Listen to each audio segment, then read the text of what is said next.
আমার ছবি এমন নেই।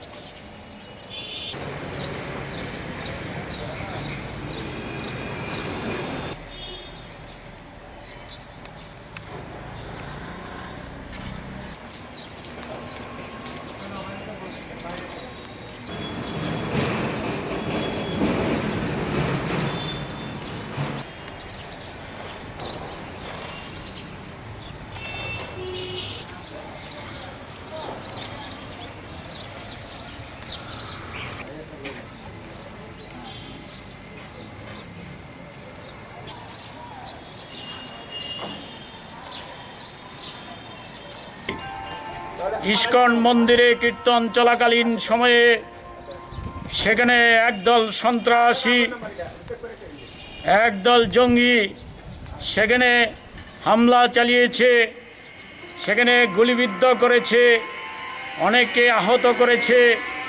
যদ্দূর শুনতে পেয়েছি আমরা একজন নিহত হয়েছে। আমরা এই অবস্থার নিরসনকল্পে এই অবস্থার আমরা নিরসন চাই। এই দেশে হিন্দুদের, হিন্দুরা এই দেশের নাগরিক, এই দেশে তার জন্মভূমি।